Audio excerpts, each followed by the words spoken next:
राम राम राम राम राम राम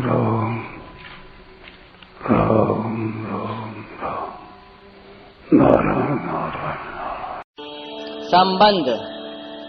अर्जुन अपना कल्याण चाहते हैं, अतः कल्याण प्राप्ति के विभिन्न साधनों का यज्ञ रूप से वर्णन करके अब भगवान 34वें श्लोक में ज्ञान यज्ञ के द्वारा तत्व ज्ञान प्राप्त करने की प्रचलित प्रणाली का वर्णन करते हैं।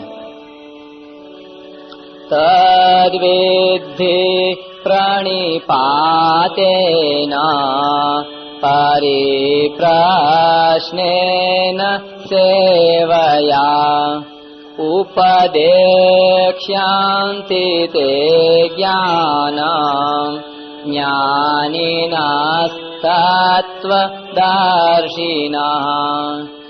उस तत्व ज्ञान को तत्वदर्शी ज्ञानी महापुरुषों के पास जाकर समझ, उनको साष्टांग दंडवत प्रणाम करने से, उनकी सेवा करने से और सरलता पूर्वक प्रश्न करने से वे तत्वदर्शी ज्ञानी महापुरुष तुझे उस तत्व ज्ञान का उपदेश देंगे। व्याख्या। तद विद्धि। अर्जुन ने पहले कहा था कि युद्ध में स्वजनों को मारकर मैं हित नहीं देखता, इन आतताइयों को मारने से तो पाप ही लगेगा। युद्ध करने की अपेक्षा मैं भिक्षा मांगकर जीवन निर्वाह करना श्रेष्ठ समझता हूँ। इस तरह अर्जुन युद्ध रूप कर्तव्य कर्म का त्याग करना श्रेष्ठ मानते हैं, परंतु भगवान के मतानुसार ज्ञान प्राप्ति के लिए कर्मों का त्याग करना आवश्यक नहीं है। इसीलिए यहाँ भगवान अर्जुन से मानो यह कह रहे हैं कि अगर तू कर्मों का स्वरूप से त्याग करके ज्ञान प्राप्त करने को ही श्रेष्ठ मानता है, तो तू किसी तत्वदर्शी ज्ञानी महापुरुष के पास ही जाकर विधि पूर्वक ज्ञान को प्राप्त कर। मैं तुझे ऐसा उपदेश नहीं दूंगा। वास्तव में यहाँ भगवान का अभिप्राय अर्जुन को ज्ञानी महापुरुष के पास भेजने का नहीं, प्रत्युत उन्हें चेताने का प्रतीत होता है। जैसे कोई महापुरुष किसी को उसके कल्याण की बात कह रहा है, पर श्रद्धा की कमी के कारण सुनने वाले को वह बात नहीं जचती, तो वह महापुरुष उसे कह देता है कि तू किसी दूसरे महापुरुष के पास जाकर अपने कल्याण का उपाय पूछ। ऐसे ही भगवान मानो यह कह रहे हैं कि अगर तुझे मेरी बात नहीं जचती, तो तू किसी ज्ञानी महापुरुष के पास जाकर प्रचलित प्रणाली से ज्ञान प्राप्त कर। ज्ञान प्राप्त करने की प्रचलित प्रणाली है कर्मों का स्वरूप से त्याग करके जिज्ञासा पूर्वक श्रोत्रिय और ब्रह्मनिष्ठ गुरु के पास जाकर विधि पूर्वक ज्ञान प्राप्त करना। टिप्पणी। आदौ स्ववर्णा श्रमवर्णिता क्रिया कृत्वा समासादित शुद्ध मानसः समाप्य तत्पूर्वमुपात्त साधन समाश्रये सद्गुरुमात्मलब्धये।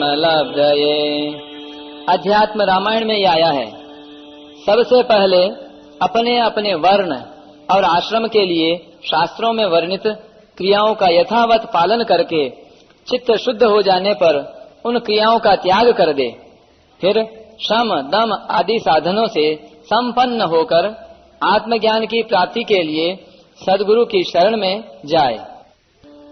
तद विज्ञानार्थम स गुरुमेवाभिगच्छेत समित पाणि ही श्रोत्रियम ब्रह्मनिष्ठम। उस ज्ञान को प्राप्त करने के लिए वह जिज्ञासु साधक हाथ में समिधा लिए हुए विनय पूर्वक वेद शास्त्रों के ज्ञाता और तत्वज्ञानी गुरु के पास जाए।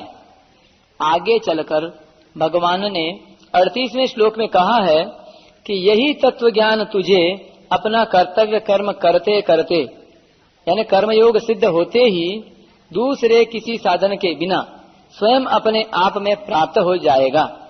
उसके लिए किसी दूसरे के पास जाने की जरूरत नहीं है। प्रणिपातेन, ज्ञान प्राप्ति के लिए गुरु के पास जाकर उन्हें साष्टांग दंडवत प्रणाम करे।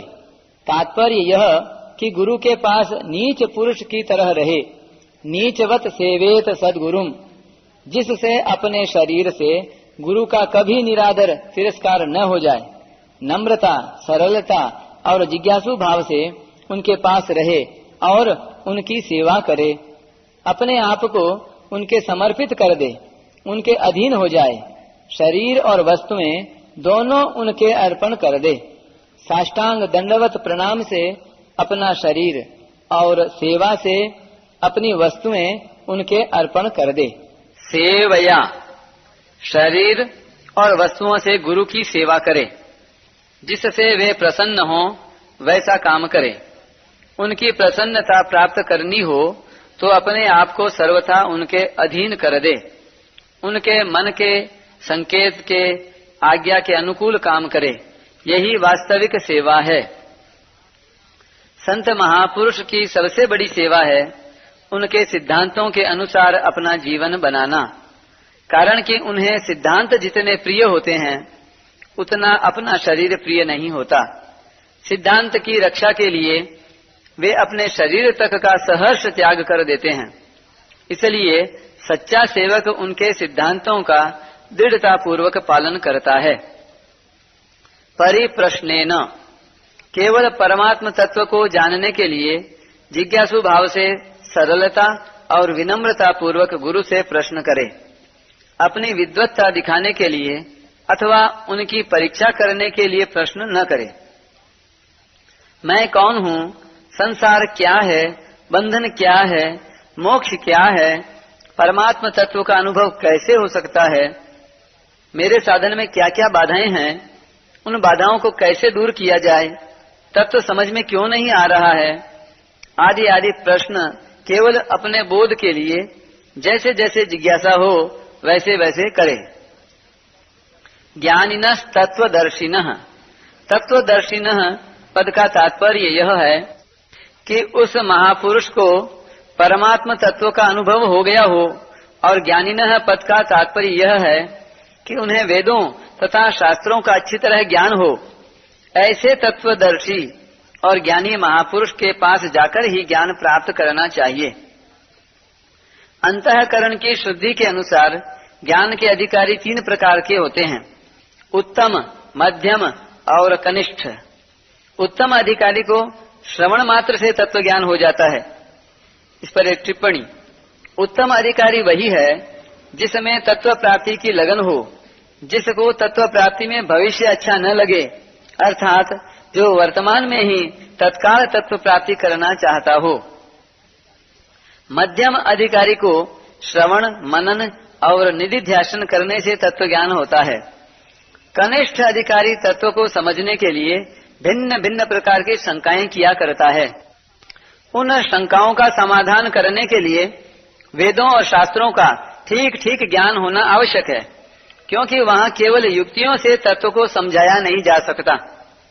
अतः यदि गुरु तत्वदर्शी हो पर ज्ञानी न हो तो वह शिष्य की तरह तरह की शंकाओं का समाधान नहीं कर सकेगा। यदि गुरु शास्त्रों का ज्ञाता हो पर तत्वदर्शी न हो तो उसकी बातें वैसी ठोस नहीं होंगी जिससे श्रोता को ज्ञान हो जाए।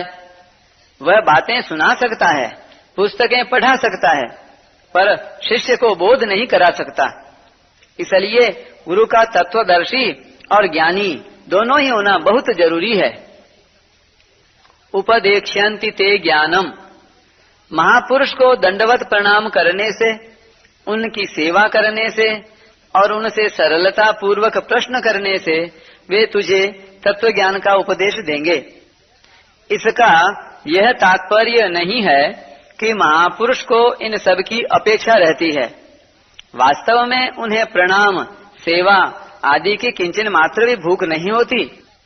यह सब कहने का भाव है कि जब साधक इस प्रकार जिज्ञासा करता है और सरलता पूर्वक महापुरुष के पास जाकर रहता है, तब उस महापुरुष के अंतःकरण में उसके प्रति विशेष भाव पैदा होते हैं, जिससे साधक को बहुत लाभ होता है। यदि साधक इस प्रकार उनके पास न रहे तो ज्ञान मिलने पर भी वह उसे ग्रहण नहीं कर सकेगा।